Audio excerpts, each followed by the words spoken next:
असदुद्दीन ओवैसी के नेतृत्व वाली ऑल इंडिया मजलिस इत्तेहादुल मुस्लिम AIM बिहार में 16 या उससे अधिक सीटों पर चुनाव लड़ेगी। पार्टी ने गुरुवार को 5 और सीटों पर चुनाव लड़ने की घोषणा की है। पार्टी के प्रदेश अध्यक्ष अख्तरुल इमाम ने बताया कि हमारी पार्टी ने पहले 11 सीटों पर चुनाव लड़ने का ऐलान किया था, लेकिन जनता के आग्रह पर 5 सीटों को और हम लोगों ने बढ़ाया है, जिनमें गोपालगंज, शिवहर, काराकाट, पाटलिपुत्रा और दरभंगा है। पार्टी ने अब तक 16 सीटों पर चुनाव लड़ने का ऐलान किया है। अभी मधुबनी सीट पर हमारी पार्टी विचार कर रही है। वहां के लोगों ने आग्रह किया है, इसलिए हम मधुबनी सीट से भी चुनाव लड़ सकते हैं। KGN news bureau report, Patna. सीटों का और ऐलान कर रहे हैं। काराकट से पाटलिपुत्रा, गोपालगंज, शिवहर और दरभंगा में भी पार्टी इलेक्शन लड़ेगी, जिसका ऐलान पार्टी आज कर रही है।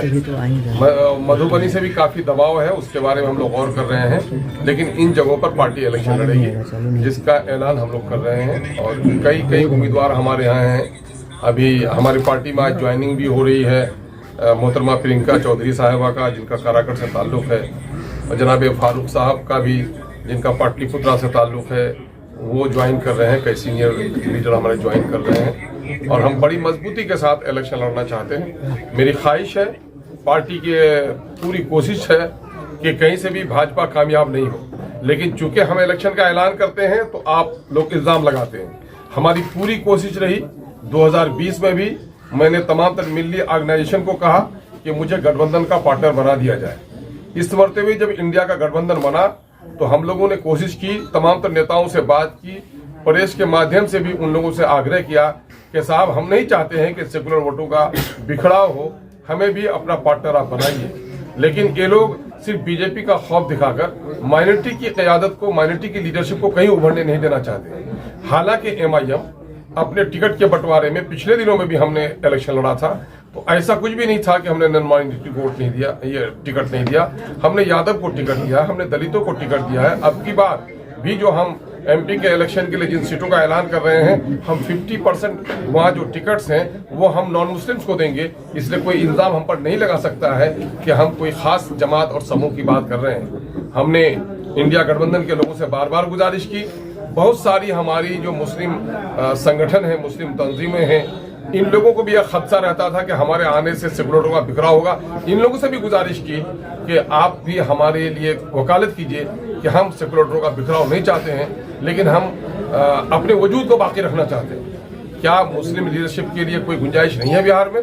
क्या सोकॉल जो सेकुलर पार्टियां हैं, ये पार्टियां सिर्फ मुसलमानों को बीजेपी का खौफ दिखाकर दबा कर रखना चाहती हैं? अभी जाति आधारित जो गणना आई है, जो हम लोग चीख रहे थे, चिल्ला रहे थे कि माइनॉरिटी के लोगों को इन लोगों ने हाशिए पर डाल दिया है, और ये 30-35 साल के दरमियान में, जिसमें राजद, जदयू, कांग्रेस और भाजपा सभी लोग शामिल रहे हैं, मुसलमानों की 60% नौकरियों से इनको वंचित कर दिया गया। जाहिर है कि बिहार में इस वक्त नौकरियां सलाहियत पर मिलती हैं। चूंकि मुस्लिम अकलियत के लोग पसमानदा हैं, पिछड़े हो गए हैं, गरीब हो गए हैं, उनका एजुकेशनल अपलिफ्टमेंट नहीं हुआ है, तो उनको विशेष वो रिजर्वेशन दिया जाए, उसकी बात भी सरकार नहीं सुन रही है। जो OBC लिस्ट में जो रिजर्वेशन का शेयर है, वो शेयर भी उनको नहीं दिया जा रहा है। और आज किसी से बात ढकी छुपी नहीं है कि नौकरियां अब सलाहियत से ज्यादा पैरवी पर बिहार में मिल रही हैं।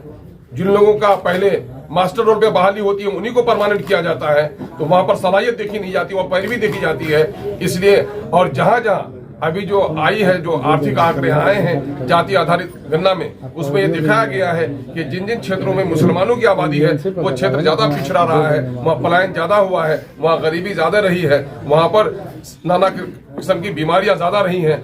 इसलिए हम लोग बिहार की एक बड़ी आबादी, जो नजरअंदाज करदा आबादी है, उस आबादी को हक दिलाने के लिए संघर्षशील है, लेकिन हम सबको साथ लेकर चलना चाहते हैं और काफी दबाव है। इस वजह से इन सीटों का हम ऐलान करें। एक बार और नाम बता दीजिए, एक बार और पुलिस बता दीजिए, है ना।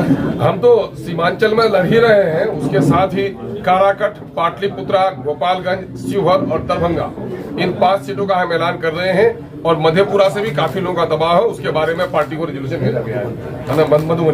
मधुबनी से काफी हो गया है, तो उनका पार्टी को भेजा गया है। फिलहाल किन किन सीटों के लिए प्रत्याशी आपने घोषित कर सोशल मीडिया में हाँ, टोटल कितना सीट हुआ सर? सोशल मीडिया में ये बात चल रही है कि आरजेडी के नेता आपसे संपर्क कर रहे हैं, आपके आवास की तरफ भी आ रहे हैं, क्या इस तरह की कोई बातचीत है कि चुनाव में आप? भाई मैंने पहले भी कहा रहा था कि मेरा दिल भी खुला हुआ है, मेरे दरवाजे भी खुले हुए हैं, कोई बुलाए तो हम उसके यहाँ जाने के लिए भी तैयार हैं, कोई हमारे यहाँ आए तो हम उनको बुलाने के लिए भी तैयार हैं। और भी कई संगठनों से हमारी बात चल रही है। हम लोग चाहते हैं कि बिहार की जो शोषित पीड़ित जनता है उसको न्याय मिले, एक अच्छी सरकार बने, और उस सरकार के बनाने की कड़ी कहीं न कहीं दिल्ली से भी जुड़ी हुई है। दिल्ली में भी बिहार का प्रतिनिधित्व सही तौर पर हो, क्योंकि बिहार को हक नहीं मिल रहा है। नीतीश कुमार जी ने कहा डबल इंजन की सरकार होगी, बिहार को हक दिलाएंगे। दामन फैलाकर वो पटना यूनिवर्सिटी को भी सेंट्रल यूनिवर्सिटी नहीं बना सके, न कोई विशेष पैकेज ले सके। इसलिए ईमानदाराना कोशिश होनी चाहिए। जो ईमानदाराना कोशिश करने के लिए जो भी पार्टी आएंगी, हम उनके साथ चलने के लिए तैयार हैं। उनका लाइक माइंडेड पार्टियों से मेरा कल भी इनकार नहीं था, आज भी मुझे इनकार नहीं है। टोटल कितना सीट हुआ सर? टोटल हमने 16 सीटों का ऐलान किया है। 11 एक का प्रत्याशी हम लोगों ने घोषित नहीं किया है, क्योंकि मामला गया का था। अभी इसका हम लोग को करना था, वहां पर कुछ मामला जो रिपोर्ट वहां पर गई है, उस रिपोर्ट पर हम लोग के नेता ने रोक दिया है। वहां के ऑब्जर्वर आ रहे हैं 1-2 दिन में, उसके बाद हमारा दूसरे, तीसरे, चौथे पर 5 मरने का फैसला होगा।